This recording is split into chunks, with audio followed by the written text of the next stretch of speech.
Rapaz, eu tive que parar tudo que eu estava fazendo aqui quando eu terminei de ler esse capítulo para vir gravar para vocês. Isso aqui eu simplesmente só posso escrever, não foi uma luta normal, foi uma chacina. Mas antes de começar, vamos firmar um pacto aqui agora. Você deixa o like agora mesmo. Se você não curtir, você pode tirar depois. Mas se você curtir, e eu sei que você vai curtir, você deixa o like e, além do mais, manda esse vídeo para aquele seu camarada que ama uma história e batalha sinistra. E comenta aqui embaixo, o que tu achou? Agora, vamos nessa. Dezembro de 1939.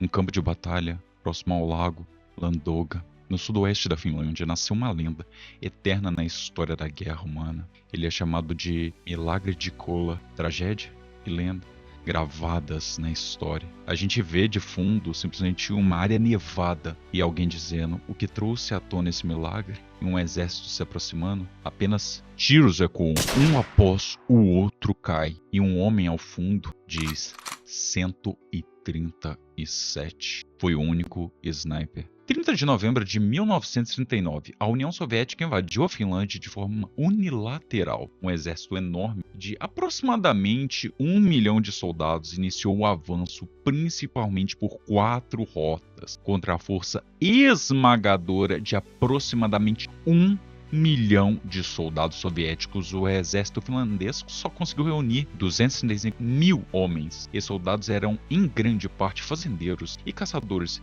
reunidos para defender menos de um terço dos números dos soldados soviéticos que estavam invadindo. Isso é o que o mundo chama de Guerra do Inverno. Sudoeste da Finlândia, linha de defesa de Koala. Um dos soldados vai vendo o exército soviético se aproximando. Meu Deus, o exército é enorme. Aquele na linha de defesa de Kola, o exército soviético enviou 4 mil soldados para invadir. Em contraste, os registros indicam que a defesa finlandesa na linha consistia em apenas 32 homens. A derrota da linha de defesa parecia uma questão de tempo. No entanto, homens, segurar essa posição contra tantos inimigos, isso é impossível. Abandonar a linha de defesa. Mal sabiam eles que uma rajada ecoava por esses vales. Um após o outro foram caindo e eles não entenderam nada. Como a guerra mudou completamente. Tudo por causa de uma batalha localizada em uma pequena linha de defesa.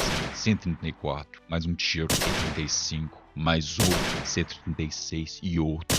Subiu para 37. Em um mundo de frio extremo, chegando a menos 40 graus Celsius, ele carregou seu rifle com balas, mirou sua mira de ferro e puxou seu gatilho. A cada disparo, um soldado inimigo caía. Ele tinha 100% de precisão em cada um dos seus tiros. Um dos soldados refletia: a linha de defesa não deveria estar a quase 500 metros aqui. Isso é impossível. Tá me dizendo que estamos sendo alvejados daquela distância. E sim, vocês estão. E sim, vocês vão. Impossível. E quando ele terminou de dizer isso, simplesmente o Simon acabou de contar outra vítima, 138. É ele, é a morte. A gente está sendo atacado pela morte branca. E todos eles recuam. Eles estão recuando. O terror e a confusão entre os soldados soviéticos se espalharam, enquanto a foice do deus da morte era brandida contra os seus companheiros um após o outro. Os soviéticos estão recuando. Nós conseguimos. Consta nos registros que a força de defesa do rio Kola, composta por apenas 30 homens, conseguiu deter o avanço de uma divisão de soviéticos com mais de 4 mil soldados. E todos eles comemoram: Simona! Simona! Simona! E ele só manda um joinha. Esse foi o milagre realizado pela Morte Branca, também conhecido como Simon Haya, Exército Finlandês, 12ª Divisão, Companhia 6ª Sniper. Simon Haya, apelido Simona, ou mais conhecido como Morte Branca. Ao entardecer, indo direto à noite, eles se agrupam, formam um acampamento. Eu mal posso acreditar que a gente conseguiu chegar até aqui. Estamos comemorando o Natal. É, eu sei, é inacreditável. Se não fosse pelo Simona, é muito provável que já teríamos sido completamente exterminados. Acertar alvos a essa distância, sem Lolita, não tem como uma façanha dessa ser possível para um ser humano comum. Eu levo umas 5 tentativas só para acertar alguma coisinha. Acho que você quis dizer 1000 tentativas, não é, idiota? Eu só queria expulsar as forças soviéticas o mais rápido possível e ver a minha família de novo. Eu daria qualquer coisa pra uma sopa quente da minha mãe agora. Eu só quero voltar pra casa vivo. E a gente percebe mais ou menos o impacto da guerra, não apenas para as pessoas que estão de fora, mas as que estão literalmente dentro dela, porque tudo que eles queriam, porque eles não são soldados, nenhum deles, são caçadores e fazendeiros. São as últimas pessoas talvez que estariam numa guerra, e eles estão. Tá tudo bem. Enquanto o Simona estiver aqui, nossa vitória é garantida. Isso! E todo mundo comemora. Isso mesmo, vamos proteger a pátria junto com Simona. Sim! Simon Raya foi um herói que levou ativamente a moral dos soldados finlandeses. Não, ele havia se tornado sua divindade guardiã. Ele não só virou a divindade, como no futuro ele acabou numa batalha sem precedentes contra deuses pela sua incrível mira. A propósito, onde está o Simona? Um dos soldados pergunta. O que aconteceu com o nosso protagonista? Bem, ele foi dormir já que temos coisas para fazer amanhã. E esse é o Simona que eu conheço. Essa atitude dele é o que faz ser tão incrível. Eu o admiro muito. Beleza, vamos seguir o exemplo dele e dormir cedo também. Mas quem poderia imaginar? E vai se aproximando lentamente da barraca dele. Ele vai contando 129, 130, 131, 132, 133, 134. Ele vai se relembrando de cada uma das mortes.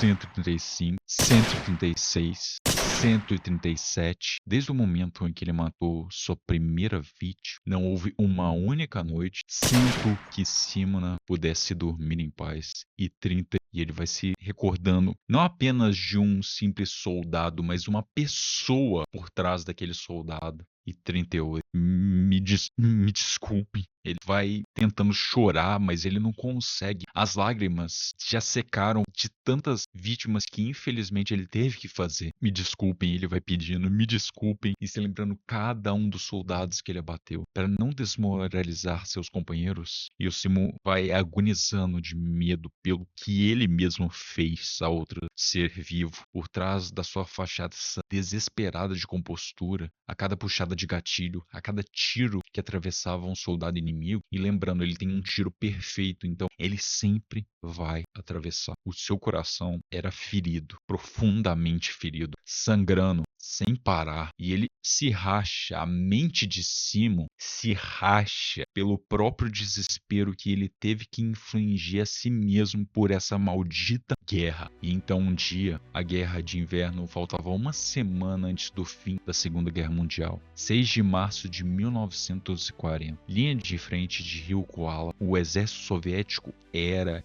simplesmente massacrado pelo Simon. De onde veio aquele tiro? É a morte.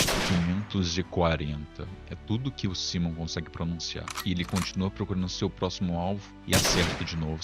541. Por volta da época em que suas mortes confirmadas ultrapassavam mais de 140, o incidente aconteceu. Merda, cadê a morte? Seus idiotas, não façam isso! E ele acerta mais outro. Enquanto um soldado tenta verificar onde estava a morte branca, ele acaba sendo abatido, mas no momento que estava caindo, ele dispara. É como uma piada dos deuses por cima, porque aquela bala disparada, ela continua prosseguindo. O gatilho foi puxado pelo atirador inimigo em seus momentos finais, disparando um tiro em direção inesperada. Essa bala jamais teria acertado ou deveria ter acertado um alvo. No entanto, por uma piada irônica do destino, o Simon teve a bala ricocheteada em vãos de pedra até que ele percebeu. O destino trágico atravessou o deus da morte e acertou a mandíbula de Simon. E todos os seus aliados, em desespero, começaram a tentar socorrer ele.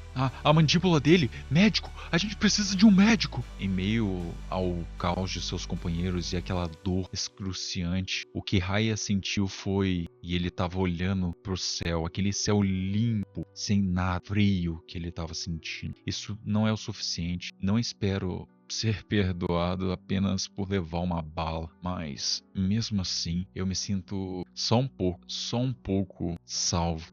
Aquele tiro foi a salvação de Simon. A guerra de Simon Raya chegou ao fim naquele dia. Sua contagem oficial de mortes confirmadas como sniper foi de 542, a maior contagem da história humana. O atirador mais forte da humanidade, incomparável em sua habilidade com a mira, também foi o homem com o coração mais gentil. E a gente volta pro presente. E antes da gente continuar, isso aquece meu coração, porque ele não é simplesmente um maníaco por assassinato. Ele é alguém que foi forçado a fazer isso. E ele sente uma incrível dor por ter que fazer isso para outra pessoa. Isso é o jeito do Simon lutar. E ele mostra como ele luta. Fígado, juramento do deus da morte Ishman. O fígado dele é consumido e se transforma em mais uma bala. Só que infelizmente ele acaba vomitando sangue e a sua Valkyria fala: carregamento concluído. Ele começa a mirar e percebe logo ao fundo, se escondendo atrás das árvores. Eu consigo sentir. Ele tá mirando em algum lugar. Vai em frente, atira então. Eu tenho certeza que eu vou te encontrar da próxima vez que você fizer isso. Técnica do sniper anti-deus. Simon prepara, atira, puxa seu gatilho e uma bala mais parecendo um cisne se forma enquanto ele vai saltando da árvore. O cisne que perfura os céus, Lemminkainen. E vai em direção a Loki. Para um deus com sentidos aguçados, acompanhar a velocidade de uma bala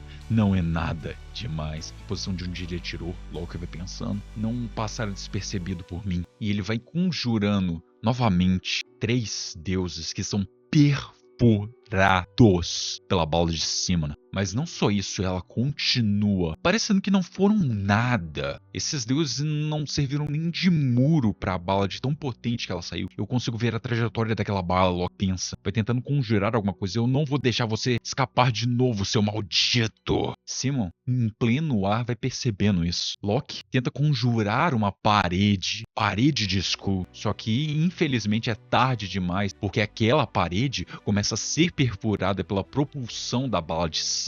E a gente tem um final desse capítulo maravilhoso, que é um headshot lindo em Loki. Simon diz 2. Eu tô impressionado, porque isso não é o fim, tá? Do Loki. Esse não é o fim. O deus da trapaça não trapaceia simplesmente as pessoas, ele também trapaceia a morte. Só que ele não tá diante de um ser humano normal, ele tá diante da morte branca. Então vamos ver como é que esse deus fraco lida com ele. Bem, senhores, se vocês chegaram até aqui, é porque vocês curtiram essa história insana tanto quanto eu. Então vai lá, fortalece aí, deixa o seu like, se inscreve no canal e ativa o sininho para não perder nenhuma obra épica que com certeza está vindo, e eu tô preparando algo especial para vocês, senhores. E é claro, comenta aqui embaixo o que te deixou mais apreensivo nessa história maravilhosa desse soldado que não simplesmente luta com uma arma, mas também com um coração. Eu agradeço a presença dos senhores, mas eu vou ficando por aqui, beleza? Até a próxima e fui!